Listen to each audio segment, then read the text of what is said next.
오늘부터 우리는 성경에 있는 특별히 구약의 인물들의 기도의 삶을 살펴보기를 원합니다. 이제 기도 시리즈를 시작하죠. 기도는 우리 믿는 자들 사이에 가장 많이 언급되는 그런 단어이고, 또 가장 많이 우리의 삶에 영향을 주는 일상적인 행동이라고 말할 수 있습니다. 우리에게 가장 많이 들려지고 또 가장 많이 행동하는 모습이지만, 여전히 이 기도는 신비에 쌓여 있고 또 오랫동안 잘못 이해되어 온 것이 사실입니다. 어떤 이들은 기도가 해도 소용이 없다는 그런 생각 때문에 낙담하기도 합니다. 그들은 오랜 시간 열정적으로 기도했다가 낙심하여 기도를 중단한 상태에서 다시 기도할 마음조차 잃어버린 사람들도 있습니다. 또 어떤 사람들은 기도에 대한 기대와 환상이 깨어지면서 고통스러워 합니다. 스스로 이렇게 질문하기도 하죠. 기도는 정말 효과가 있는 것일까? 내가 하는 이 기도를 과연 누가 듣는단 말인가? 내가 이렇게 기도한다고 달라질 것이 있을까? 정말 상황이 변할까? 여러분, 기도를 생각하고 기도의 자리에 나올 때마다 이런 혼란과 의문들이 넘쳐납니다. 우리의 답답함 때문에 기도하지만 그 기도에 대한 확신과 믿음이 없는 것이죠. 이런 의문과 혼란, 그리고 불확실함에도 불구하고 위대한 성경의 인물들과 수많은 믿음의 사람, 성도들에게 우리는 놀라운 공통분모를 찾을 수 있습니다. 우리가 살펴볼 많은 성경의 인물들을 한번 생각해 보십시오. 모세와, 그리고 오늘 우리가 살펴볼 아브라함과 다윗 왕, 에스더, 느헤미야, 다니엘, 요셉, 그 밖에 모든 선지자들도 기도의 삶을 살았습니다.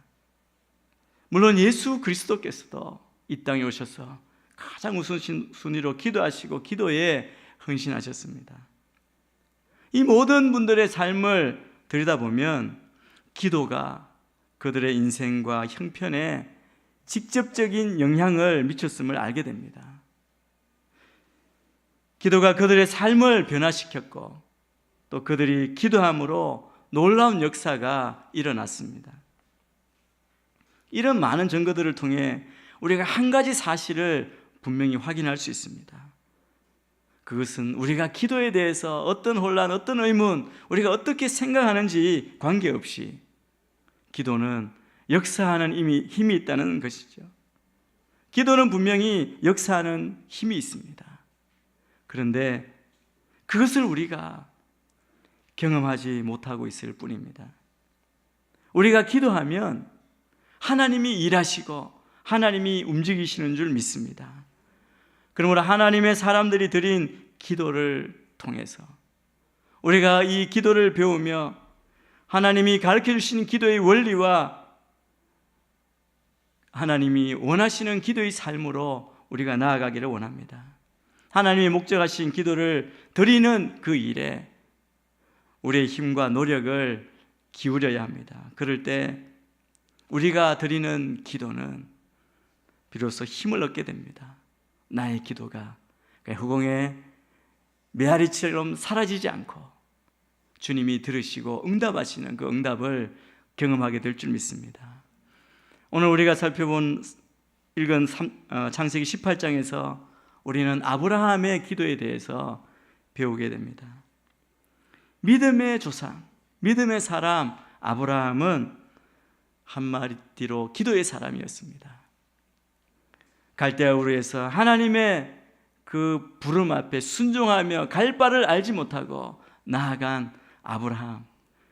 여러분, 그것은 하나님의 음성을 듣고 하나님의 음성에 반응한 어떤 기도의 대로 순종한 삶이었죠. 그의 일평생은 하나님과 교제하고 하나님의 음성을 듣고 달려온 그런 기도의 삶이었습니다. 그런데 이 18장에 이르러 거의 100세가 다 되어 99세 때 이제 하나님 앞에 정식으로 엎드려 하나님 앞에 기도드리는 이 기도문이 성경에 처음 이렇게 기록되어 있습니다. 아브라함처럼 성경에 나타난 하나님의 사람들, 역사적으로 하나님의 손에 쓰임받은 사람들은 한결같이 기도의 사람이었습니다. 여러분, 우리가 하나님의 손에 쓰임받기를 원하신다면 우리가 가장 먼저 해야 하는 것은 기도하는 법을 배워야 합니다. 기도하는 법을 배우지 않으면 우리 하나님의 뜻을 알 수도 없고 하나님의 손에 쓰임받을 수도 없는 줄 믿습니다. 우리의 삶의 영적인 부흥을 체험하기를 원하고 가정이 회복되고 교회가 살고 민족이 사는 새로운 축복의 전기를 마련하기 위해서는 반드시 가장 우선적으로 기도의 능력을 회복해야 합니다. 특별히 이 기도 가운데 다른 사람을 위해 기도하는 중보 기도의 능력을 회복해야 될 줄 믿습니다. 오늘 이 말씀 앞에 보면 여호와 하나님께서 마므레 상수리 숲을 근처에서 아브라함에게 나타나셨습니다. 3명의 천사, 사람의 모습으로 아브라함에게 와서 아브라함과 함께 교제합니다. 그런데 이때 나타나셔서 2가지 비밀을 하나님의 친구라고 그렇게 말씀하신 아브라함에게 보이신 겁니다. 그 교제 가운데 하나님은 아브라함과 사라에게 1년 뒤에 아들 이삭을 주시겠다고 하는 언약의 말씀을 주셨습니다. 그리고 또 하나는 죄악으로 말미암아 소돔과 고모라를 멸망시킬 수밖에 없다고 하는 그런 사실을 말씀하십니다. 소돔과 고모라 성을 멸망시킬 수밖에 없다고 하는 그 말씀, 하나님의 뜻을 알은 아브라함이 이제 아브라함과 헤어져서 소돔성을 향하여 가시는 여호와 앞에 서서 간절히 소돔과 고모라를 위해서 기도한 말씀, 이것이 오늘 우리가 읽은 말씀입니다. 근데 아브라함은 어떻게 이와 같은 중보 기도하는 것을 배우게 되었을까요? 여러분, 우리가 가장 먼저 알아야 할 것은 우리가 어떻게 기도를 배우고 어떻게 기도의 자리에 나아갈 수 있느냐 하는 겁니다. 참된 중보 기도는 하나님과의 친밀한 교제에 기초합니다. 하나님과 영적인 친밀한 교제가 없는 사람은 다른 사람을 위해 기도하기가 쉽지 않습니다. 성숙한 기도, 성숙한 믿음은 하나님과의 인격적인 교제 속에 이루어지는 것입니다. 우리가 오늘 첫 번째로 배워야 할 것은 우리는 이 기도, 중보 기도가 친밀한 하나님과의 영적 교제에 좌우된다는 진리를 잊지 말아야 합니다. 우리가 정말 하나님과 깊은 교제, 주님 만날 때 기쁘고 주님 사랑하고 주님만 내 인생의 모든 것 되시는 그 감격과 그 은혜 가운데 우리가 살고 있는지를 돌아봐야 합니다. 먼저 주님과 이런 긴밀한 관계를 맺지 않는 사람은 다른 사람을 위해 기도할 수 없습니다. 아브라함은 바로 직전까지 주님과 깊은 영적 교제를 누리며 상당히 많은 시간을 보냈기 때문에 하나님이 말씀하시는 그 말씀을 듣고 이 2도시를 향해 중보의 기도를 할 수 있었습니다. 여러분, 주님과 영적 교제, 말씀을 통해서 또 주님과 동행하면서 교제한 가운데 이 기도로, 중보 기도로 옮겨가는 것, 이것은 정말 자연스러운 그런 흐름입니다. 아브라함이 주님 앞에 그래서 한동안 머물렀습니다. 주님은 그에게 소돔에 대한 관심, 염려를 아브라함에게 보이셨습니다. 이 하나님과 아브라함의 관계가 너무 친밀했기 때문에 주님이 그렇게 말씀하신 겁니다. 오늘 읽은 본문 바로 앞에 배경을 우리가 한번 읽겠습니다. 18장 17절에서 21절 말씀입니다. 길지만 우리가 한 목소리로 같이 읽겠습니다. 시작. 그때 여호와께서 말씀하셨습니다. 아브라함에게 숨기겠는가?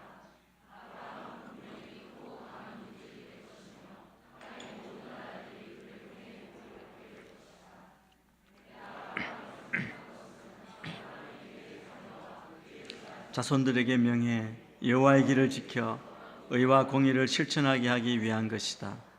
그래야 나 여호와가 아브라함에게 말한 것을 그를 위해 다 이루고자 하는 것이다. 여호와께서 말씀하셨습니다. 소돔과 고모라에 대한 부르짖음이 크고 그 죄악이 심히 무겁다. 내가 내려가서 그들이 한 짓이 내게 들린 부르짖음과 같은지 그렇지 않은지 살펴보고 알고자 한다. 믿는 자의 조상이 될 아브라함은 이미 하나님으로부터 축복의 말씀뿐만 아니라 심판의 말씀도 접하게 됩니다. 그의 삶, 그의 민족 크게 될 것이다, 창성할 것이다, 그 약속대로 한 번 더 축복의 말씀을 듣죠. 축복의 말씀으로 끝나면 좋을 텐데, 그런데 심판의 말씀도 이어서 듣게 됩니다. 그래서 하나님은 아브라함과의 친밀한 관계의 근거에서 직접적으로 그 계획을 아브라함에게 말씀해 주셨고, 아브라함은 하나님 앞에 섭니다. 중보기도를 드립니다. 22절 말씀도 같이 한번 읽겠습니다. 시작. 그 사람들이 그곳을 떠나 소돔을 향해 갔습니다. 그러나 아브라함은 여호와 앞에 그대로 서 있었습니다. 이제 모든 상황을 알게 됐습니다. 그러나 그냥 듣고 잊어버리는 게 아니죠. 그는 하나님 앞에 섭니다. 기다렸다가 한동안 시간이 지난 다음 중보의 기도로 주님께 나아갑니다. 여러분, 주님 앞에 서 있다는 것, 이것도 주님과의 영적인 교제입니다. 주님 앞에서 하는 침묵은 우리의 마음을 안정시켜주고 생각을 모아주고 우리가 지금 기도하고 말씀하는 대상 하나님이심을 우리가 상기하게 해주는 것입니다. 주님 앞에 조용히 보내는 시간, 그것은 우리의 확신과 우리의 관점을 바로잡아주고 자유롭게 기도할 수 있도록 우리의 기도의 문을 열어줍니다. 때로 우리는 기도하고 싶지만, 주님 앞에 서서 구하고 주의 음성을 듣고 싶지만 그렇게 되지 않을 때가 너무나 많습니다. 기도의 문이 열리지 않는 거죠. 왜 그렇습니까? 너무 분주하기 때문에, 내 생각이 많기 때문에, 주님과의 관계가 너무 멀어져 있기 때문에. 그래서 우리는 때때로 조용하고 한적하게 보내는 시간, 주님 앞에 침묵하며 주님을 기다리는 시간, 그것이 필요합니다. 그것이 없기 때문에 마땅히 드려야 할 기도를 드리지 못하는 겁니다. 여러분, 기도를 위해서 가장 먼저 준비할 것은 하나님과 친밀한 영적인 교제, 그 삶을 살아야 합니다. 저는 여러분들이 가장 우선순위로, 아무리 바쁘고 분주하고 할 일이 많을지라도 가장 우선순위, 주님과 교제하는 그 시간 최우선순위로 두는 여러분이 되시기를 축복합니다. 두 번째, 아브라함의 기도를 통해 우리가 알아야 할 것이 있습니다. 이것은 우리가 기도할 때, 중보 기도를 드릴 때 가장 중요한 것이 우리 마음의 동기라는 것입니다. 마음 깊은 곳에서 우러나오는 진실한 동기 없이는 간절한 중보 기도를 드릴 수가 없습니다. 중요한 것은 기도할 수밖에 없는 간절하고 절박한 마음입니다. 여호사밧이 오직 주만 바라봅니다. 다른 것 아무것도 의지할 수 없고 다른 방법 찾을 수 없는 그런 상황 가운데 하나님만 의지하고 주님 앞에 매달렸던 그 심정이 우리 안에 다시 일어나게 되기를 축복합니다. 우리 본문을 읽을 때 아브라함이 얼마나 간절히 기도하였고 겸손히 기도하였고 그리고 계속적으로 기도했는지를 볼 수가 있습니다. 이 기도를 통해 아브라함이 왜 믿음의 사람이라고 했는지 그 모습을 우리가 엿볼 수 있을 것입니다. 아브라함이 소돔과 고모라를 위해서 이와 같이 이렇게 간절히 기도한 이유는 여러 이유가 있겠지만 제일 먼저 우리가 생각할 수 있는 것은 소돔 고모라에 살고 있는 사랑하는 조카 롯에 대한 관심, 그 사랑 때문이었습니다. 아브라함과 함께 가나안에 와서 같이 생활하고 같이 많은 재산을 이루었던 조카 롯입니다. 너무 많아 같이 할 수 없어서 헤어졌죠. 그때 롯이 자기가 보기에 좋고 넉넉한 그 땅을 선택해 간 곳이 바로 이 소돔과 고모라 지역입니다. 그곳에 지금 조카 롯이 살고 있는 겁니다. 여러분, 우리의 기도, 우리의 중보 기도는 다른 사람을 향한 사랑에서 출발합니다. 사랑하는 사람을 위해 드리는 기도만큼 절박한 기도는 없을 겁니다. 사랑하는 자녀, 가족, 이 나라 이 민족을 위해 기도할 때 우리의 마음이 뜨거워지고 눈물 나지 않습니까? 왜? 관심이 있고 사랑하는 마음이 있기 때문입니다. 우리가 더욱 기도에 힘쓰지 못하는 이유는 바로 사랑의 결핍 때문입니다. 긍휼히 여기는 마음이 부족한 것입니다. 어떤 사람이나 어떤 사건에 대한 소식이 들릴 때 우리 내면에서 일어나는 그 동정심을 느끼는 것, 그것이 중요합니다. 그 마음, 내 안에 불쌍한 마음, 눈물이 나는 그 상황이 바로 우리에게 기도하라고 말씀하시는 하나님의 음성일 수 있기 때문입니다. 우리가 하나님께 나아가는 것도 사실은 하나님의 긍휼을 입기 위함입니다. 긍휼을 통해 하나님의 은혜가 임하기 때문입니다. 여러분, 은혜는 우리가 받을 자격이 없지만 우리에게 주시는 것, 우리가 받은 것, 그것이 은혜 아닙니까? 긍휼은 우리가 마땅히 받아야 할 것을 받지 않는 것입니다.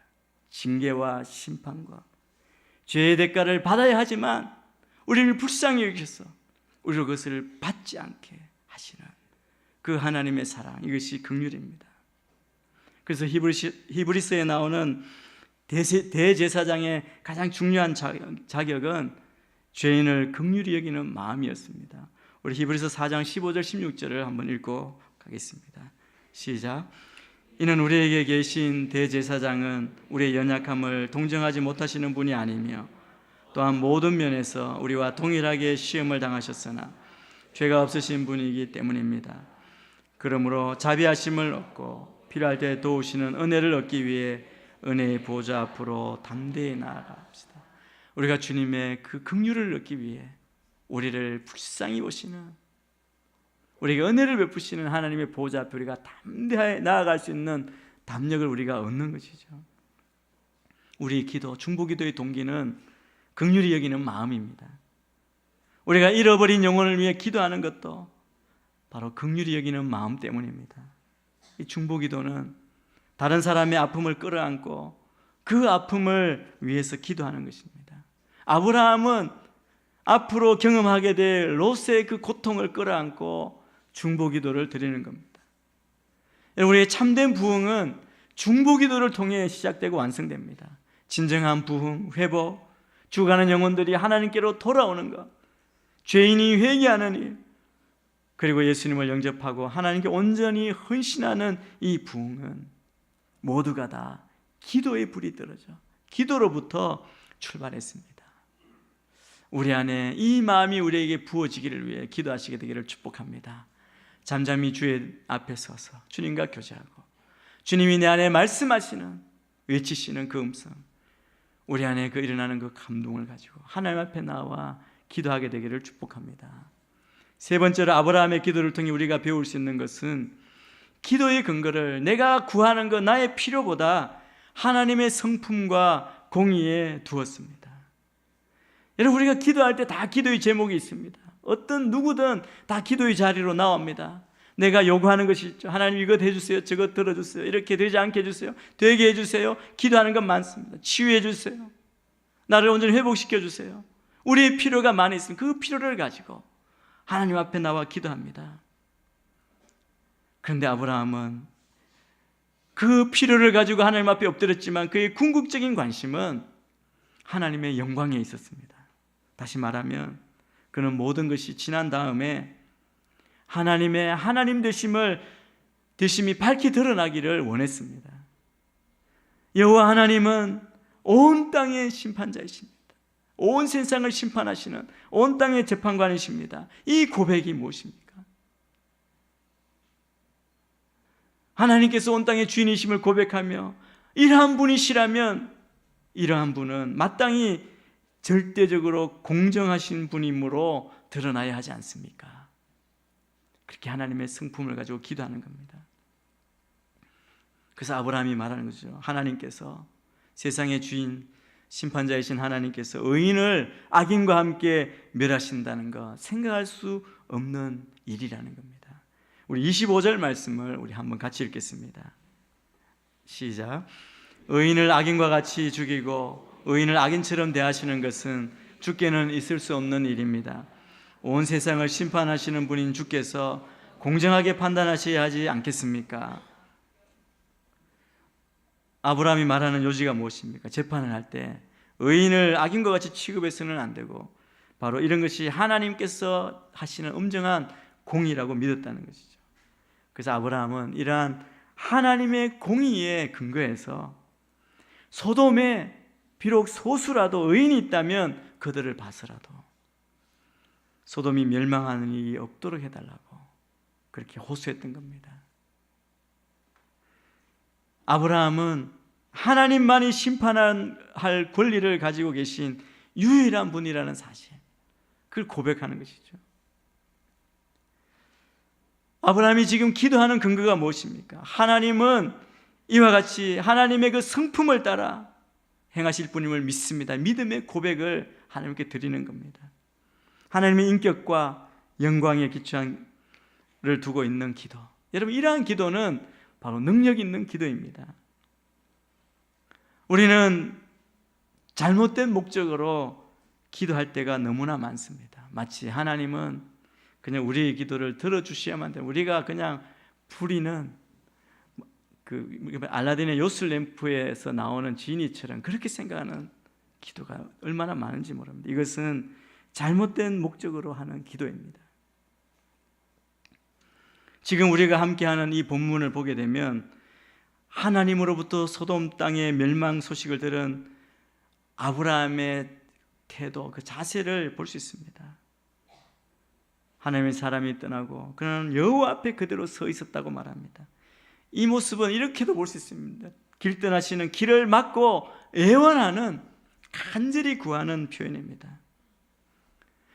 이 소돔과 고모라, 그들이 당하는 고통, 그것은 다 죄의 대가라는 것을 알았지만 그럼에도 불구하고 그들을 구하려고 하는, 그를 살리려고 하는 아브라함은 그가 어떤 태도로 기도합니까? 이렇게 그냥 표현대로면 감히 하나님께 생명을 걸고 용서의 길을 구합니다. 하나님, 의인과 악인을 함께 심판하시는 것, 그것은 공의로운 하나님답지 않습니다. 만일 그 성에 50명의 의인이 있다면 어떻게 하시겠습니까? 그러니까 하나님이 대답하시죠. 의인 50명만 있으면 그 성을 멸하지 않겠다 말씀하십니다. 여기에 힘을 얻은 아브라함이 계속 붙들고 하나님 앞에 요청합니다. 45명, 40명, 30명, 20명, 그리고 10명까지 내려갔습니다. 우리는 또한 아브라함이 이와 같이 하나님과 친밀한 단계이지만 하나님은 어디까지나 하나님이시며 인간은 하나님 앞에 아무것도 아닌 존재라는 그 의식을 결코 잃지 않았다는 것을 알 수 있습니다. 여러분, 우리가 하나님 앞에 기도하는 근거, 그 담대함은 어디서 옵니까? 하나님이 어떤 분이신지 알기 때문입니다.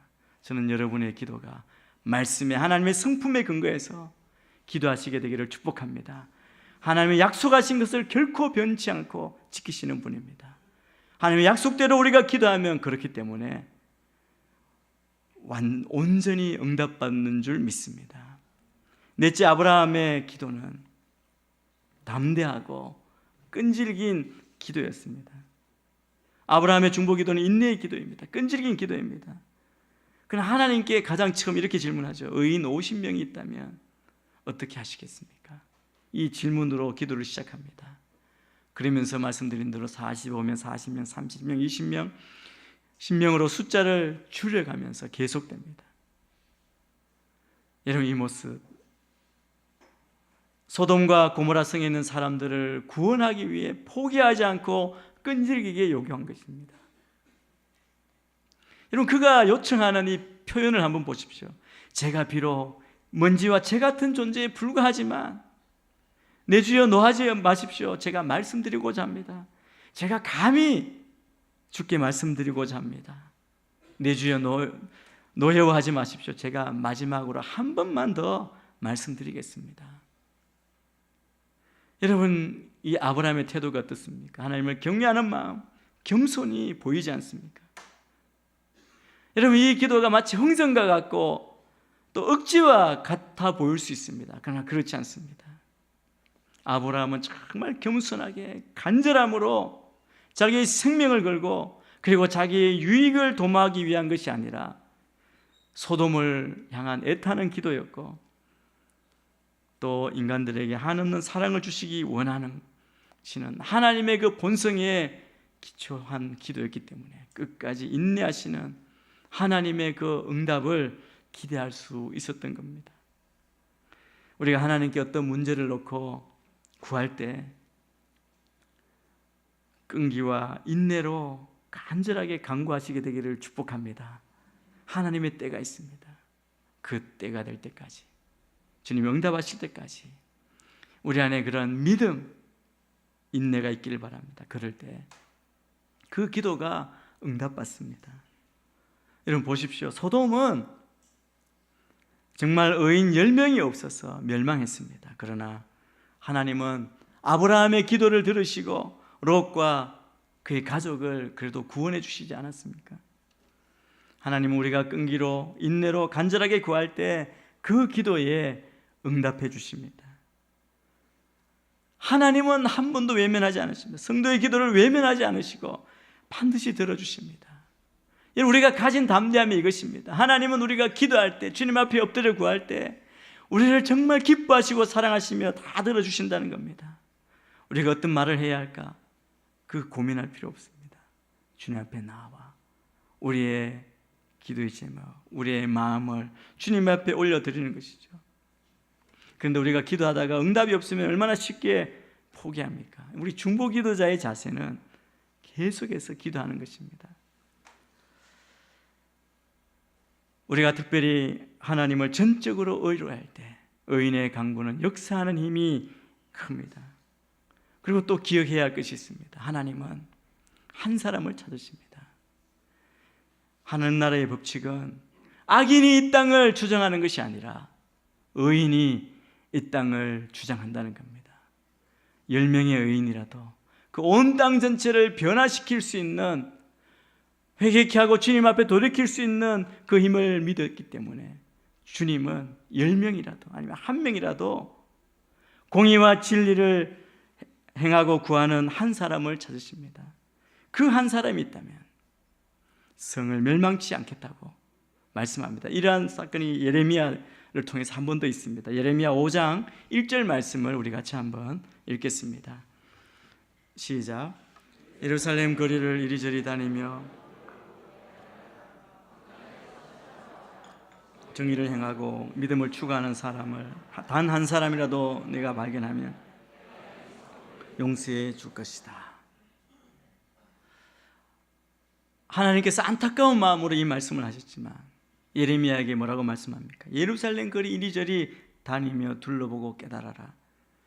그런데 한 사람, 정의를 행하고 믿음을 추구하는 한 사람이라도 네가 발견하면 이 성읍을 용서해 줄 것이다 말씀합니다. 하나님은 한 사람을 찾으십니다. 하나님은 아브라함처럼 중보하는 한 사람을 찾으십니다. 한 사람의 의인을 찾으십니다. 그래서 우리가 이 세상의 악함을 탓할 것이 아니라 우리가 하나님 앞에서 거룩한 정의를 행하고 믿음을 추구하는 한 사람이 되기 위해 기도하며 우리 자신을 주님 손에 내어드리고 주님이 쓰시는 사람으로 내어드리는 우리가 되어야 될 줄 믿습니다. 우리가 다 아브라함처럼 살기를 힘써야 합니다. 예수님을 우리가 믿음으로 의롭다 하심을 얻은 우리는 이제 성령과 말씀을 힘입어 하나님이 찾으시는 의인의 삶을 살아가야 합니다. 아브라함의 중보 기도는 롯과 롯의 가족을 구원했습니다.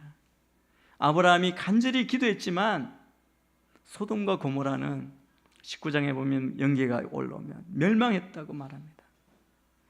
그러나 아브라함의 기도가 실패한 것은 아니었습니다. 그곳에 10명의 의인이 없었기 때문입니다. 그런데 그럼에도 하나님은 아브라함을 생각하셔서 19장에 보면 아브라함을 기억하셔서 조카 롯을 살려주셨습니다. 하나님은 의인을 귀중히 여기십니다. 심지어 의인 한 사람 때문이라도 하나님은 심판을 지체하십니다. 비록 우리가 보기에는 불완전하게 느껴지는 롯이지만 소돔과 고모라 속에서 하나님은 그를 의인으로 간주하셨습니다. 그래서 그가 소돔과 고모라에 있는 한 하나님은 심판을 내릴 수가 없었습니다. 그 말씀이 19장 22절에 나옵니다. 우리 창세기 19장 22절 한번 읽겠습니다. 시작. 서둘러서 그곳으로 도망가거라. 내가 거기에 도착하기 전까지는 내가 아무것도 하지 않겠다. 그래야 이 마을을 소알이라고 불리게 되었습니다. 하나님이 소돔과 고모라를 심판하시는 그 순간에 롯에게 말씀하신 겁니다. 네가 거기 소알 그곳으로 도착하기까지, 안전한 곳에 가기 전까지는 내가 아무것도 할 수 없다. 내가 아무것도 하지 않겠다고 말씀합니다. 얼마나 놀라운 이야기입니까? 하나님은 말씀을 따라 사는 의인을 찾으십니다. 믿음으로 사는 의인을 찾으십니다. 그래서 우리의 중보기도 때문에 마땅히 죽어야 할 한 사람이 아직도 살아있을 수 있습니다. 우리의 기도 때문에 하나님께서 그의 심판을 보류하시고 구원의 기회를 주시는 것입니다. 하나님이 계획하셨지만 우리의 기도 때문에 그것을 유의하시고 마음을 바꾸시고 용서하시고 구원을 베풀어 주시는 겁니다. 그렇기 때문에 우리의 기도, 우리의 중보기도를 멈춰서는 안 됩니다. 우리가 주님 앞에서 기도하는 자, 중보기도를 드림으로 우리의 가족을, 또 어려운 이웃을, 우리의 민족을, 이 땅을, 그리고 열방을 구원하는 그 일에 동참하는 우리 모두가 되기를 주의 이름으로 축복합니다.